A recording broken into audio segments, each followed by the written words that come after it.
L-isem tal-Missieru tal-Iben u tal-Ispirtu Santu. Amen. Il-paċi ma'kom. Merħba għal din is-solennità tal-Għid tal-Assunta. Il-mulej għamel ħwejjeġ kbar ma' Sitna Marija u llum nifirħu magħha. Ejjew narfu ħtijietna biex nitħejjew tajjeb ħalli niċċelebraw il-misteri qaddisa. Nistqar Alla li jista' kollox u lilkom ħuti li nħadnibt ħafna bil-ħsieb, bil-kliem, bil-emil u billi ħallejt dmirijieti. Ħtija tiegħi, ħtija tiegħi, bl-akbar ħtija tiegħi.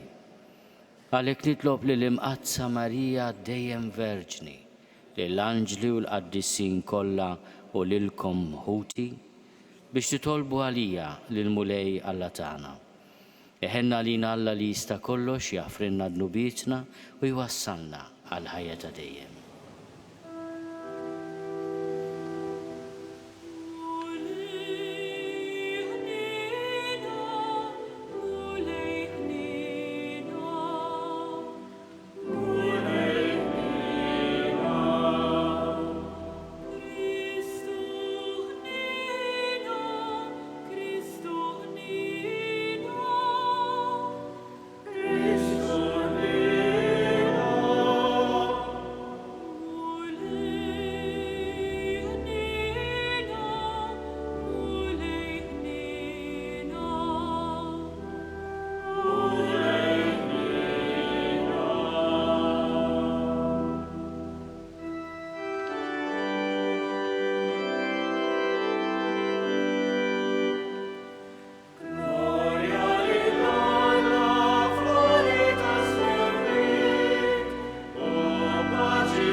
Nitolbu.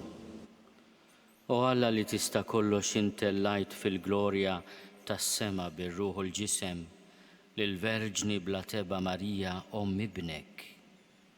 Għamel li ħsibijietna ikunu dejjem fil-ħwejjeġ tas-sema biex jistoqilna sehem magħha fil-glorja li tajta.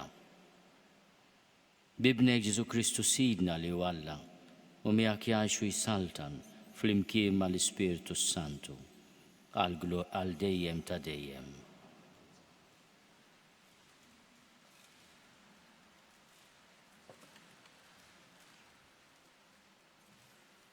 Qari mill-ktieb tal-Apokalissi ta' San Ġwann Apostlu.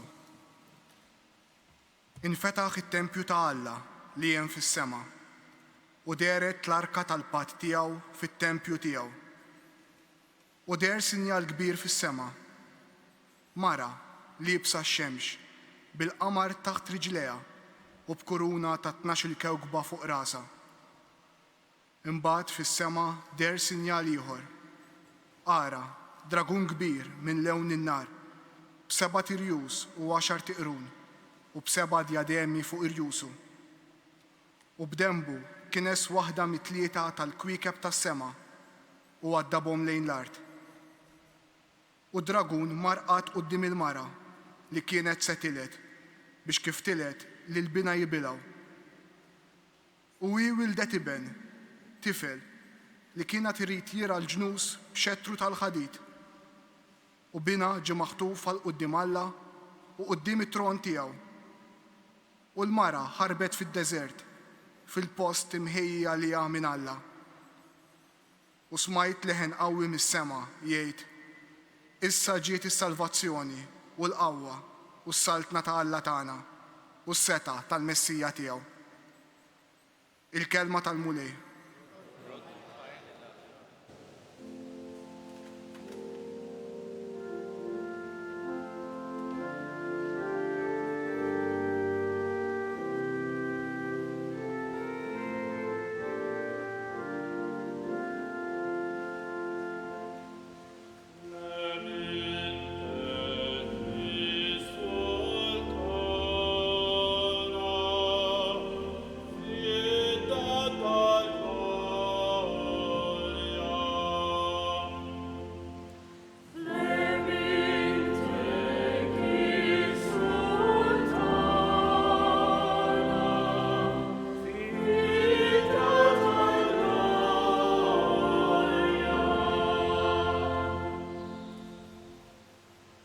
Bniet islaten joħorġu jilqawk, flemintek is-sultana imżejna b'deb ta' Ofir.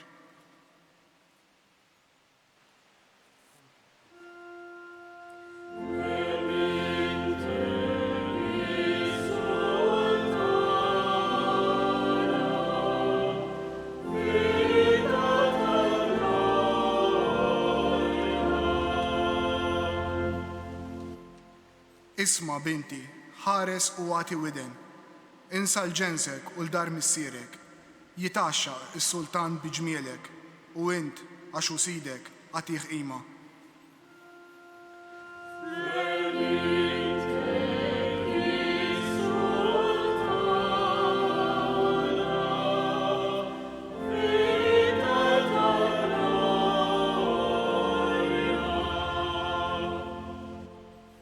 Anti s-sultan jahduha biex bejbiet waraja, jittieħdu bajjat ta' ferħ u għena, jidħlu fil-palazz tas-sultan.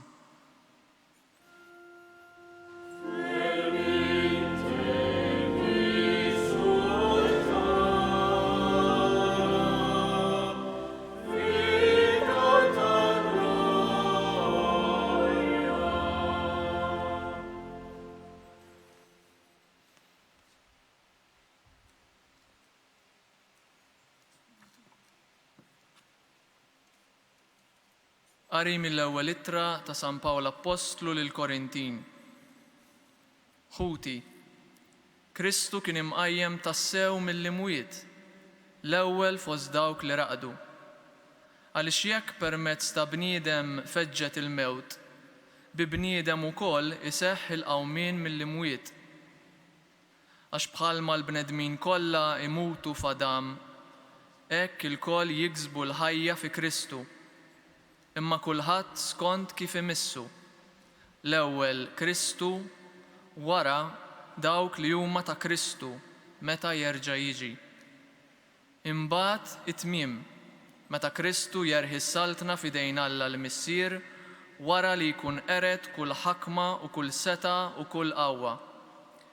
għax jeħtieġ li ju jisaltan sa ma jqiegħed l-dewwa kollha taħt riġlejh. L-aħħar għadu li jinqered il-mewt. Il-kelma tal-mulej.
Il-mulej ma'kom. Qari mill-Evanġelju skont San Luqa.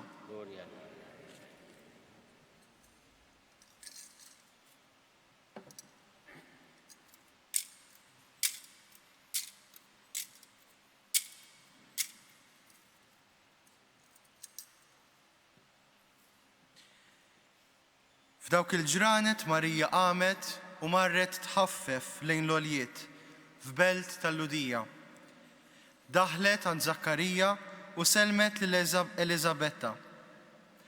Malli Elizabetta semet il-Marija s-selmila, it-tarbija qabżet fiħdana u Elizabetta imtliet bl-Ispiritu Santu. U nfexxet fajta kbira u qalet: imbirka inti fost in-nisa u mbirek il-frott tal-ġuf tiegħek. U minn fejn ġini dan li jom sidi tiġi għandi? Għaxara, malli smajt f'widnejja leħen it-tislima tiegħek, it-tarbija qabżet u ntqalilha min-naħa tal-mulej. Imbagħad qalet Marija: ruħi tfaħħar il-kobor tal-mulej u l-ispirtu tiegħi jifraħ falla is-Salvatur tiegħi. Għax hu xeħet għajnejh fuq iċ-ċokon tal-qaddejja tiegħu. Iva, minn issa l-qudiem kull nisel jibda jsejjaħ li ħinja, għax is-Setan jagħmel miegħi ħwejjeġ kbar, qaddis u l-isem tiegħu. Il-ħnina tiegħu tinfirex f'kull żmien fuq dawk li jibżgħu minnu. U wera l-qawwa ta' driegħu, xerret il dawk li huma mkabbra f'qalbhom. Niżżel is-setana minn fuq it-tron tagħhom u wolla ċkejknin. Mela b'kull ġid lil minu bil-ġuħ u l-onja batom il-barra b'xejn. Ħaħsib Iżrael għaddej tiegħu għax ftakar fil-ħnina tiegħu bħalma wiegħed il-missirijietna b'risq Abram u nislu għal dejjem. Marija baqgħet ma' Elizabetta għal xi 3 xhur u mbagħad reġgħet lura lejn dara. Il-kelma tal-mulej.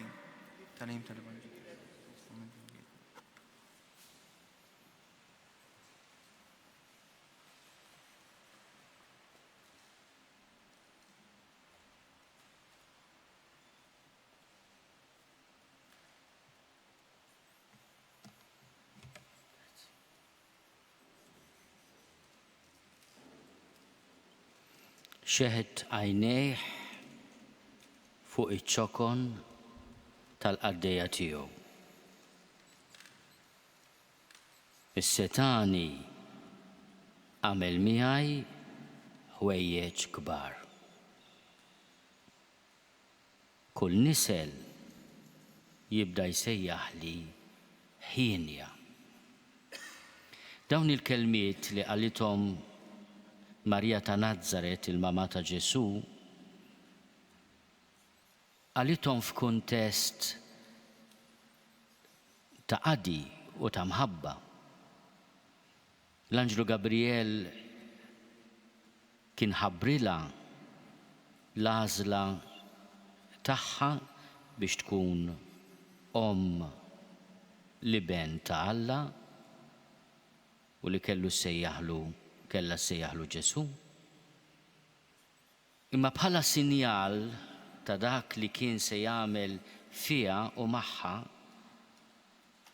biex jitemmen li għal Alla m'hemm xejn li ma jistax isir, ingħatat is-sinjal tal-qariba tagħha Eliżabetta li kienet diġà tqila għal 6 xhur.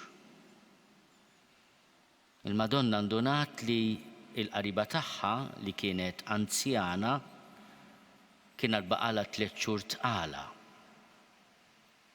U qabdet u marret fuq il-għoljiet f'belt tal-Ludija tiltaqa' mal-qariba tagħha mhux biss biex tara b'għajnejha is-sinjali tal-Anġlu imma wkoll biex tkun magħha u taqdiha. U l-Madonna f'Għajn Karem fejn kienu jgħixu Zakkarija u Eliżabetta u fejn twieled Ġwanni l-Battista tinfex f'dilanja sabiħa li aħna nafuha mill-ewwel ftit kliem ruħi tfaħħar il-kobor tal-Mulej, il-Magnificat. Il-Madonna b'sens ta' realiżmu u umiltà kbira tara fiċ-ċokon tagħha. U tara fiċ-ċokon tal-umanità. Il-Madonna titkellem ukoll f'isimna f'dan il-mument. Bħalma hi qalet iva f'isimna lill-proposta ta' salvazzjoni li Alla l-imbierek u joħloq lill-Adam il-ġdid bħala bniedem kellu bżonn ukoll lill-leva il-ġdida, il-Madonna. U qaltlu iva lill-Alla u permezz ta' dik l-iva aħna il-bnedmin ħadna r-ruħ. Ma bqajniex ngħidulu le u stess għenna biex ngħidulu iva. U Alla għalkemm ħares lejn iċ-ċokon tal-qadija tiegħu għamel magħha ħwejjeġ kbar. Illum qegħdin nifirħu ma' Marija għaliex għaddiet mill-bieb tal-mewt imma ma għaddietx mit-taħsir tal-qabar. Il-qabar tagħha Ġerusalemm għadu magħna bħalmu għadu magħna l-qabar ta' bina Ġesu imma dawn huma żewġ oqbra vojta li aħna sibnihom vojta. Kif sibna qabar vojt wara l-mewt ta' bina, hekk ukoll sibna qabar vojt wara l-mewt tal-Omm. U l-fidi tagħna hi li bina li mhux biss ħabb lill-Ommu imma għażilha bħala sinjal għal kull wieħed u waħda minna. Bina ried u għamel li Ommu ma tarax it-taħsir tal-qabar li aħna nafu mill-esperjenza tal-eżistana aħna ngħaddu minnu t-taħsir tal-qabar. Aħna qed nifirħu ma' Marija llum għall-xox tagħha mhux bil-qawwa tagħha imma għaliex il-ħnina tal-Mulej tinfirex f'kull żmien kif qalet hi u li hi wara bina ingħatat din il-grazzja. Għaliex? Bħala xi prize mhux biss. Għaliex hija wara kollox kien jistoqilha għas-safa ta' qalba għall-imħabba kbira tagħha. Imma biex tkun sinjal għalina li dak li wedna ser iseħħ. Għax inti faċli tħares lejn il-qabar bħala l-aħħar kelma tal-eżistenza tagħna. speċjali meta inti ikollok tikkonfronta ruħek, taffaċċa ruħek ma' traġedja kbira tat-taħsir tal-ġisem tagħna. L-Apostlu missierna jassigurana li l-mewt se tintrebaħ, l-aħħar għadu li jintrebaħ il-mewt. U f'Marija għandna dan is-sinjal. Ir-rebħa fuq il-mewt f'Marija tiġi antiċipata, jekk għalina hija l-aħħar rebħa li se juri fina l-mulej, fiha din ir-rebħa fuq il-mewt seħħet. Dan li qegħdin niċċelebraw illum. Meta ftaħna l-qabar ta' Marija ma rajniex ġisem jitħassar imma qabar vojt. U din hija fidi antika fil-poplu ta' Alla li ġiet imbagħad definita fl-1950, 70 sena ilu mill-qaddej ta' Alla il-Papa Piju 12. Jiena li nixtieq inwassal illum anke f'dawn iċ-ċirkustanzi tal-pandemija. L-pandemija qed turina kemm aħna dgħajfin. Virus ċkejken inniżlek arkubtejk. F'kull aspett ta' saħħa, ta' opportunitajiet, ta' libertà li tiddeċiedi, ta' saħħa finanzjarja, semmuli inti li ma aspett tal-ħajja tagħna ma ġiex milqut minn dan il-virus ċkejken li ma tistax taraħ, imma ma jqridlekx biss il-pulmun, imma tant affarijiet oħra. Aħna nafu biċ-ċokontana għax nagħmlu esperjenza tiegħu ta' kuljum u din hija xi ħaġa li qed twassal uħud minnha l-mewt. U llum irridu nagħmlu qatt ta' fidi li nirrebħa lil mulej qatt jagħtina meta jasal il-mument tagħha. Imma llum qed jagħtina sinjal li l-kelma tiegħu ma tonqos. Kull nisel isejjaħli ħienja. U aħna noddu bruħna ma' dawn il-ġenerazzjonijiet, aħna n-nisel tagħna u wieħed minnhom ninaqdu llum f'lejl tal-Assunta u nsejħula tas-sew ħienja. Elisabetta għaltila li ħienja għaliex semat il-kelma tal-mulej u għamlita. Imbirka inti fost in-nisa, u mbirek il-frott tal-ġuf tiegħek. Ħienja dik li għamlet ir-rieda tal-mulej. Imma ta' Marija hija l-imħabba li dejjem uriet. Sa mill-bidu tal-missjoni tagħha bħala li bent Alla, Marija ma ħasbitx fiha nnifisha, ingħatat għal qadi u s-servizz. Kienet espressjoni straordinarja ta' mħabba li tagħmlilna ġieħ. U r-rebħa tagħha fuq il-mewt li ta' bina hija wkoll sinjal ta' kemm l-imħabba tirbaħ dejjem u tirbaħ żgur. Insellmulek, o Marija. Int illum ġejt imtella s-sema. Ibnek tak il-ġieħ li tirxoxta bil-qawwa tal-ħnina tiegħu. Jifirħu miegħek il-qtajja tal-anġli u aħna bnedmin ċkejkna u dgħajfa insejħulek ħienja.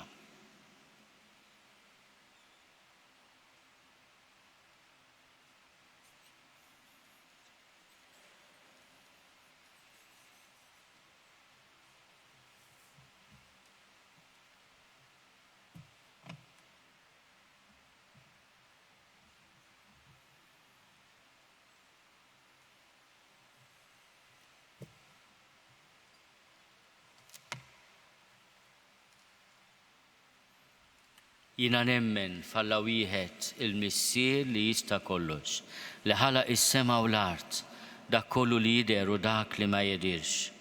U f'mulej wieħed Ġesu Kristu, iben waħdini ta' Alla, imnissel minn Missier qabel kull żmien. Alla minn Alla, dawl minn dawl, Alla veru minn Alla veru, imnissel mhux magħmul, natura waħda mal-Missier u bih sar kollox. Niżel mis-smewiet għalina l-bnedmin u għal-fidwa tagħna. U ħal-ġisem bis-seta tal-Ispirtu Santu minn Marija Verġni u sar bniedem. Salbuh għalina bata taħt Ponzju Pilatu, miet u difnuh, u fit-tielet jum qam minn bejn l-imwiet skont il-kodba mqazza, u tela s-sema u qiegħed fuq il-lemin tal-Missier, u għandu jerġa' jiġi bil-glorja biex jagħmel ħaq mill-ħajjin u mill-mejtin, u s-saltna tiegħu ma jkollix tmiem. U fl-Ispirtu Santu mulej li jagħti l-ħajja, li ġej mill-Missier u mill-Liben, li hu meqjum mweġġa' fl-imkien mal-Missier u mal-Liben, u li tkellem f'fomm il-profeti. U fi Knisja waħda qaddisa, kattolika, apostolika, nistqar mudija waħda għal maħfra ta' dnubiet, u nistenna il-qawma mill-imwiet u l-ħajja ta' żmien li ġej. Amen.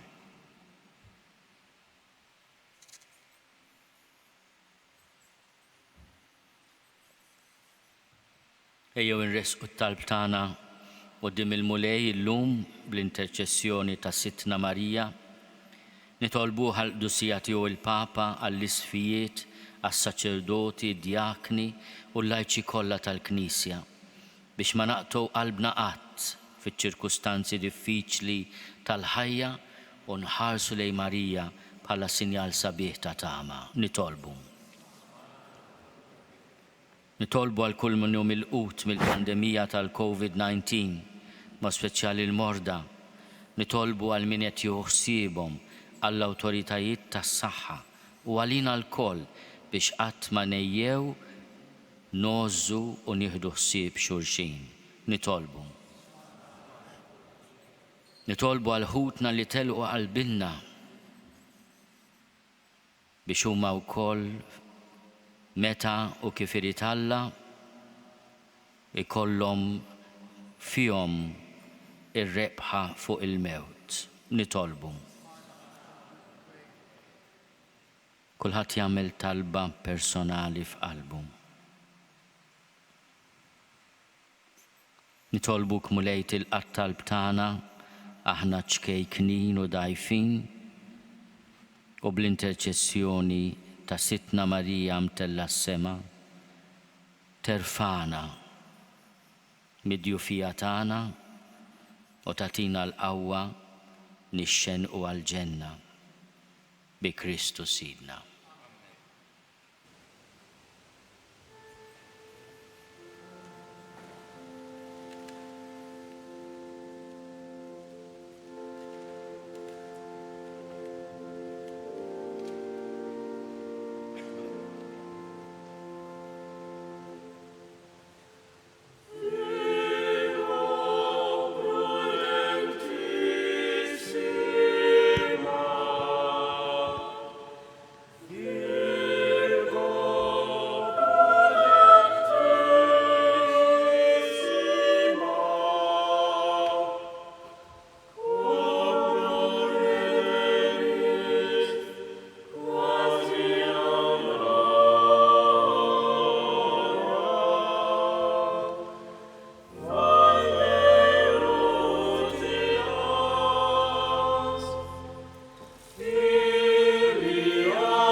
Nitolbu ħuti biex is-sagrifiċċju tiegħi u tagħkom ikun joġob lil Alla l-Missier li jista' kollox.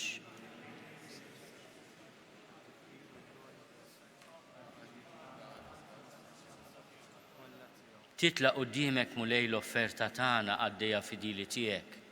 Għamel li l-Verġni mqazza Marija mtella fis-sema tidħol għalina quddiemek bit-talb tagħha biex qlubna jitkebsu bin-nar ta' mħabbtek u dejjem jixtiequk. Bi Kristu Sidna. Il-mulej magħkom. Nerfgħu qlubna l fuq. Niżuħaj lill-mulej Alla tagħna. Sewwa u xieraq tas-sew mulej missier qaddis Alla ta' dejjem li tista' kollox. Tajjeb u taġid tas-salvazzjoni tagħna li dejjem u kullimkien inrodulek ħajr bi Kristu Sidna. Għax illum il-Verġni Alla ġiet imtella fis-sema bħala bidu u xbija tal-Knisja tiegħek fil-milja kollha li għad tidher fiha. U bekk saret xbija ta' tama sħiħa u ta' faraġġ għal poplu tiegħek fil-mixja tiegħu fuq l-art.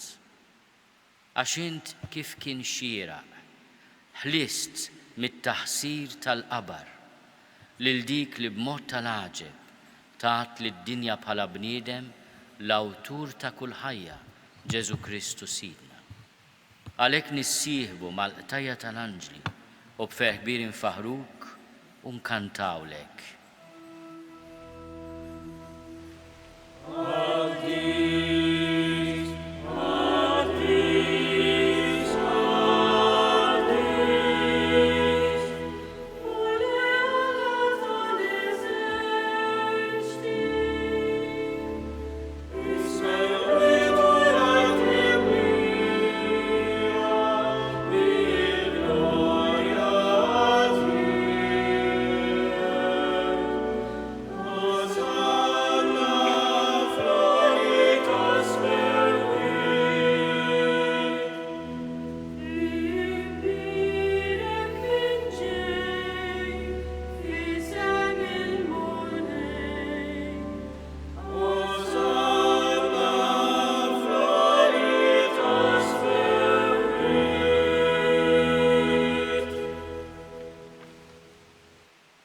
Qaddis tas-sew int mulej inti lajn ta' kull qdusija. Qaddes għalhekk nitolbuk dawn l-offerti bil-barka tal-Ispirtu tiegħek biex isiru għalina il-ġisem u d-demm ta' Sidna Ġesu Kristu. Li meta kien se jingħata biex minn rajħi bati, ħalħobs, ratti l-ħajr, qasam, tali dixxipli tiegħu u qal: ħudu u kulu l-koll minn dan, għax dan huwa ġismi li jingħata għalikom.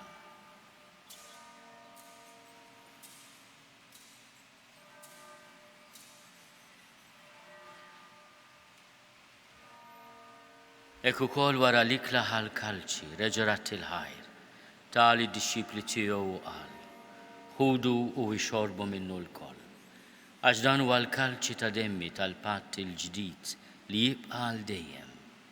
Id-demm li jxerret għalikom u għal-bnedmin kollha għal maħfra ta' dnubiet. Għamlu dan tifkira tiegħi.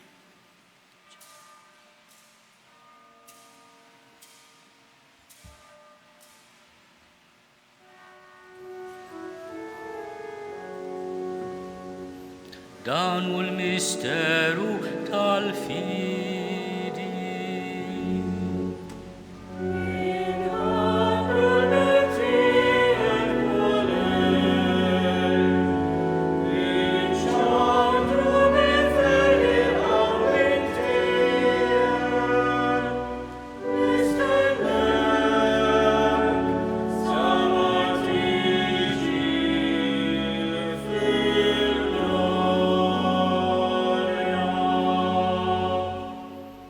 Għalhekk aħna u nagħmlu dan tifkira tal-mewt u l-qawmien ta' Sidna Ġesu Kristu.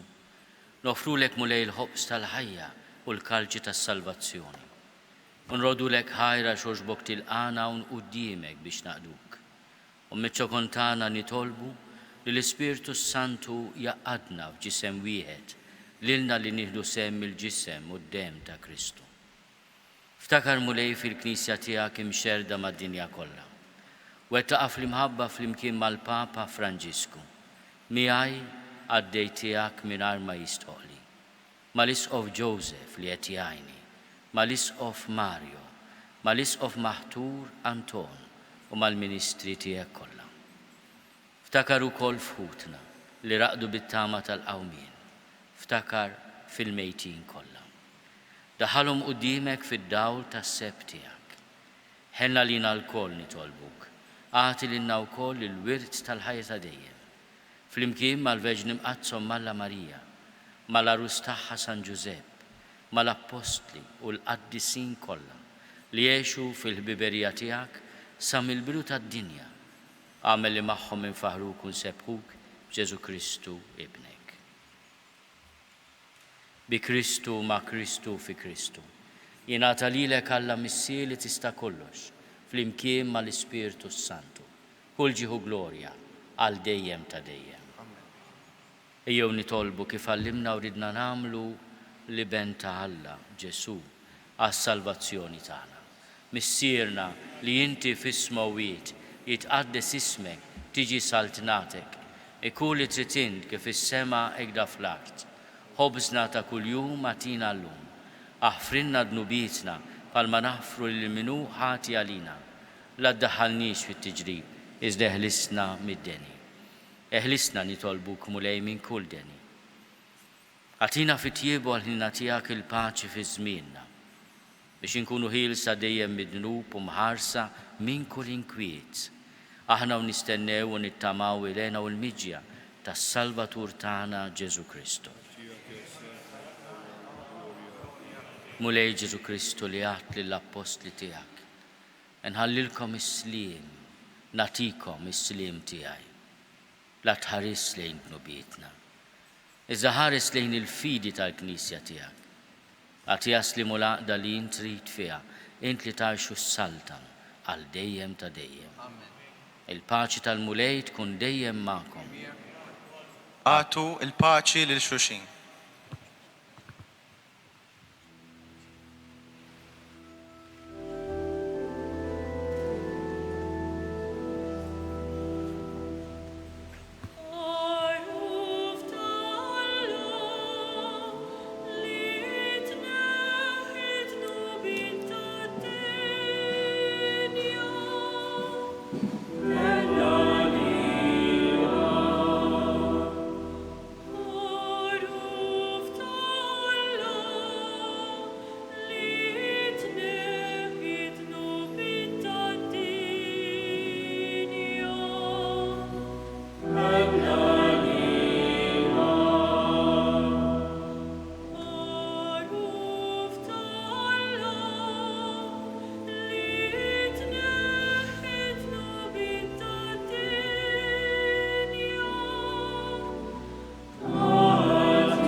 Dawnu l-ħaruf ta' Alla, dawnu li neħid nubiet ta' dinja.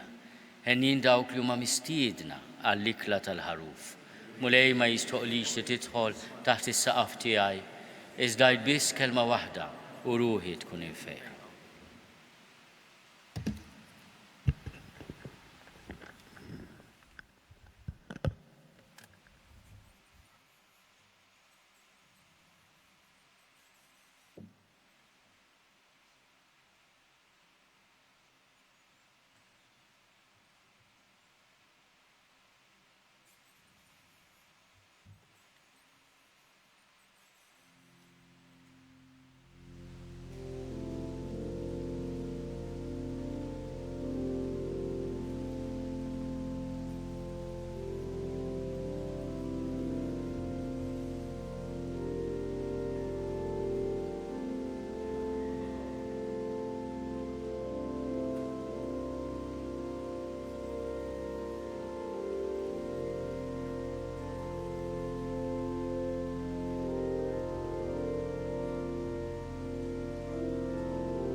Nitolbu. Tqarbilna mulej bis-sagrament tas-salvazzjoni tagħna. Atina l-għajnuna tat-talb tal-Verġni Mqazza Marija mtella fis-sema. Ħalli naslu fil-glorja tal-qawmien għal-ħajja. Bi Kristus Sidna. Il-mulej ma'kom.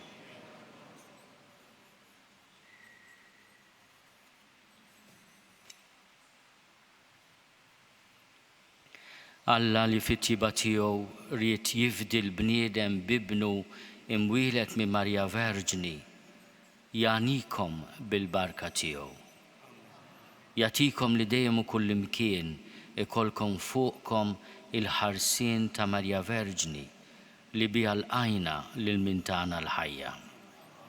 Timtela ruħkom bil-ferħ u l-grazzja tas-sema, intom li llum inġbartu bil-qima għall-lajt tal-assunta. U jberikkom Alla li jista' kollox, il-Missier u l-Iben u l-Ispirtu Santu. Fl-aħħar ta' din qudiesa se mmorru nselmu lill-artar li dedikat lil Sitna Marija, patruna ta' Malta, u iktar tard illum fi 11 se mmur pellegrinaġġ fis-Santwarju tal-Madonna tas-Saħħa fejn hemmhekk ngħidu Rużarju u l-att konsagrazzjoni l-Madonna biex tħarisna dawn iż-żmien ta' pandemija.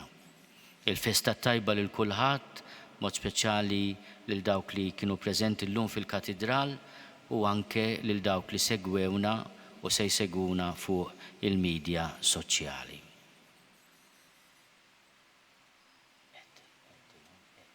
Morru u għejxu fil-paċi ta' Kristu.